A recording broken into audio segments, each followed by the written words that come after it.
Bonjour chers apprenants, bonjour chers élèves, bonjour tout le monde. Bienvenue sur la plateforme École au Burkina. Je suis Anne Tenkodogo, professeure d'histoire-géographie des lycées et collèges. Nous allons ensemble aborder le cours de géographie de la classe de Terminale A. C'est le nouveau curricula donné cette année. Donc, sans tarder, nous commençons avec le chapitre 1, le Burkina Faso.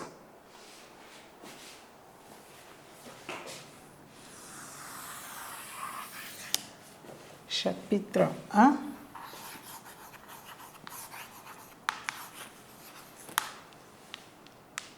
Le Burkina Faso.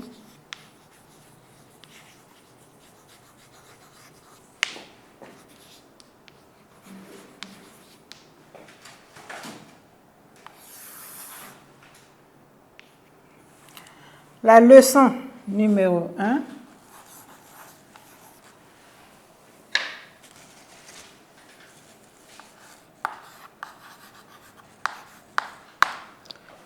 Milieu naturel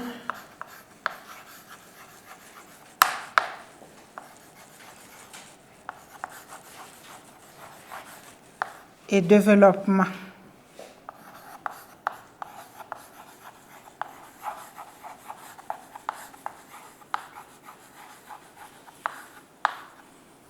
Du Burkina Faso.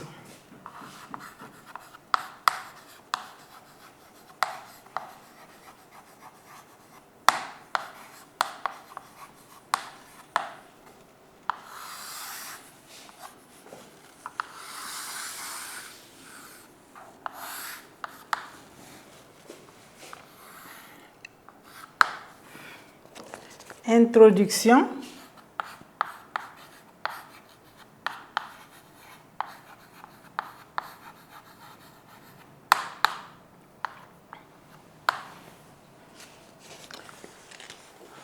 Le milieu naturel peut être défini par des caractéristiques physiques telles que le relief, le climat, la végétation, l'hydrographie, le sous-sol, les sols. Le milieu naturel du Burkina Faso peut être un atout ou une contrainte pour son développement économique.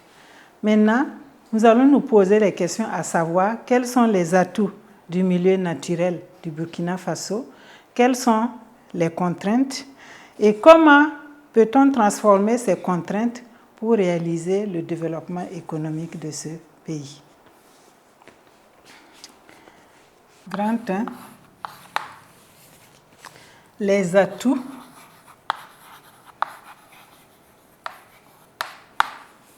et les contraintes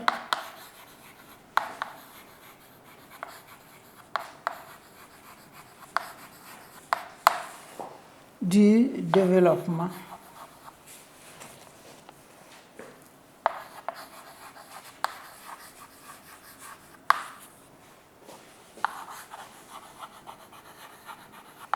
Liés au milieu naturel.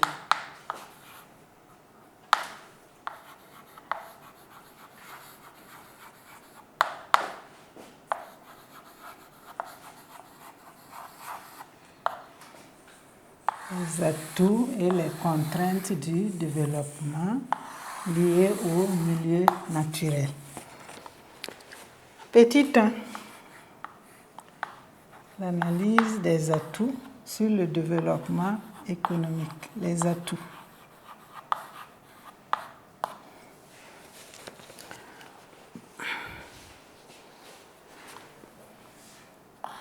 Comme nous l'avons dit dans l'introduction, il existe plusieurs éléments du milieu naturel et chacun de ces éléments possède certainement des atouts et des contraintes pour le développement du Burkina. D'abord, le relief.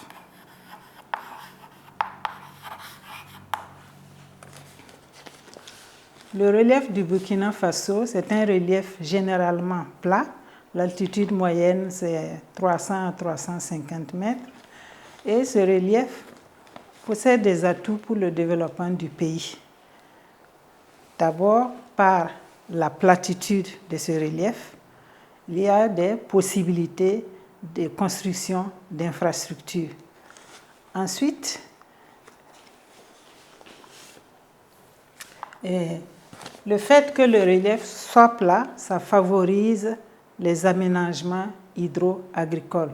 Surtout que les pentes sont faibles, ça favorise la pratique de l'agriculture et ça favorise la pratique de l'élevage.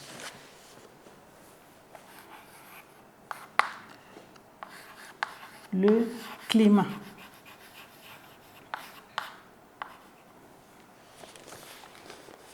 Le climat du Burkina Faso, c'est un climat qui est de type tropical, donc qui est caractérisé par des températures élevées et une humidité moyenne. Donc le climat possède des atouts pour le développement parce que le fait qu'il ne soit pas très humide, ça favorise le développement de l'élevage. Et le territoire est divisé en 3 zones climatiques. Il y a la zone sahélienne, la zone soudano-sahélienne et la zone soudanienne. Donc, cette variation dans le temps, parce que c'est une variation en fonction, c'est une division en fonction de la quantité de pluie. Donc, cela permet une variété de spéculations agricoles. Il y a aussi que la chaleur donne un potentiel d'énergie solaire élevé qui peut être utilisé et réduire les importations du pays en hydrocarbures.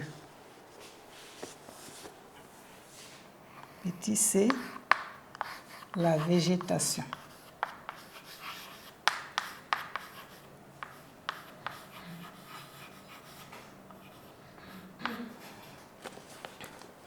Bien que le climat ne soit pas humide, le Burkina Faso a une végétation qui lui fournit du bois de chauffe comme énergie domestique. La végétation, c'est un abri pour la faune et donc permet le développement du tourisme, le développement de la chasse, qui sont des activités importantes dans l'économie du Burkina Faso. La végétation fournit également des produits de cueillette qui entrent dans l'alimentation et qui développent le commerce local. Donc, en résumé, pour ces 3 points déjà,